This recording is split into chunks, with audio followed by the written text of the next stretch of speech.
X versus Y ही केस आहे. Supreme कोर्टाची केस आहे 2026ची INSC 360. हे याचं जजमेंट जे दिलेलं आहे ते जस्टिस राजेश बिंदल आणि विजय बिश्नोई यांनी हे जजमेंट दिलेलं आहे आणि 2026 एप्रिलमध्ये याचं जजमेंट दिलेलं आहे. तर या केसच्या बाबतच्या फॅक्ट्स अशा आहेत की एक जे पती पत्नी आहेत त्यांचं लग्न 2000 मध्ये झालं.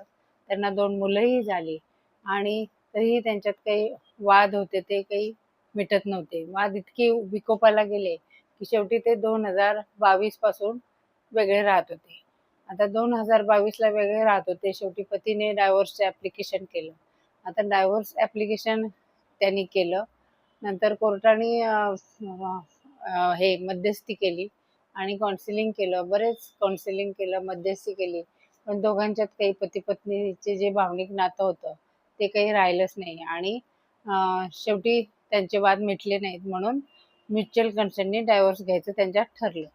आता त्यांच्यात असं ठरल्यावर त्याच्यात सेटलमेंट झाली की पतीने तिला 2.5 करोड रुपये द्यायचे लमसम अमाऊंट आणि 14 लाख रुपये जे तिने कारसाठी दिलेले असतील ते तिला परत द्यायचे आणि लग्नाच्या वेळचे तिचे जे दागिने आहेत ते तिला परत द्यायचे.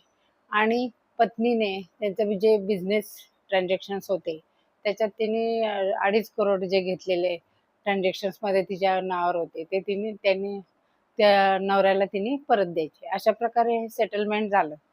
आता म्युच्युअल कन्सेंटच्या डायव्होर्समध्ये फायनल ज्या दिवशी डायव्होर्स घ्यायचा त्या दिवशी सही करायला गेल्यावर पत्नीने त्याच्यावर सही करायला नकार दिला. आता आणि त्याच वेळेला तिने पतीच्या विरुद्ध डोमेस्टिक व्हायलन्सची केस टाकलेली होती आणि डावरीची पण केस टाकलेली होती. सुप्रीम कोर्टाला जेव्हा लक्षात आलं की ही सेटलमेंट म्युच्युअल कन्सेंटसाठी ती तयार झालेली आहे आणि अचानक तिने त्या ॲग्रीमेंटवर सेटलमेंटच्या सही करायला नकार दिला आणि ह्या 2 केसेस टाकलेल्या डोमेस्टिक व्हायलन्सच्या आणि डावरीच्या. मग सुप्रीम कोर्टाने त्यांना निकाल देताना असं सांगितलंय की 2 वर्ष त्यांचं मेडिएशन केलेलं आहे.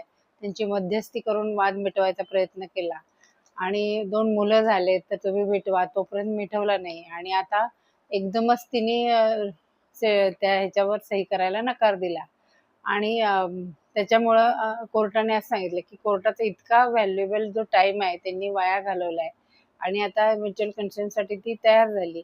तर आता तिला इतका सगळा कोर्टाचा वेळ वाया घालवल्यावर आणि त्यांच्यात कुठल्याही प्रकारचं इमोशनल नातं शिल्लक राहिलेलं नसल्यामुळे ती आता बॅकआउट होऊ शकणार नाही. म्हणजे ते म्युच्युअल कन्सेंटचा डायव्होर्स त्यांना घ्यावाच लागणार. असं म्हणजे एकदा जी सेटलमेंट झाली इतक्या दिवसाच्या नंतर तर ती त्यांना ती पूर्ण करावीच लागणार. म्हणजे डायव्होर्स घ्यावाच लागणार असं आहे. आणि कोर्टाने त्या दोघांच्यावरही असे रिस्ट्रिक्शन दिले की पतीला जे काही 1.5 करोड द्यायचे होते तिला तर ते त्यातले त्यांनी आधी 75 लाख दिलेले होते.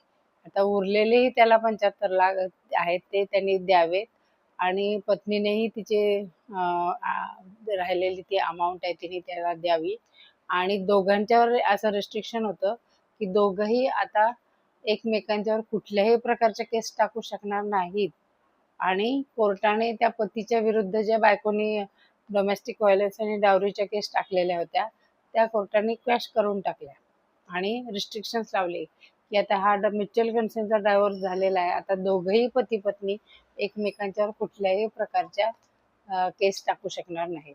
अशी आहे की एकदा जर तुम्ही कोर्टासमोर इतक्या कालावधीनंतर जर तुम्ही हे झालेलं आहे म्युच्युअल कन्सेंटसाठी तयार झालेलं असाल डायव्होर्ससाठी तर तुम्हाला परत त्याच्यातून मागं नाही होता येणार कारण तुम्ही कोर्टाचा एवढा व्हॅल्युएबल टाईम घातलेला आहे.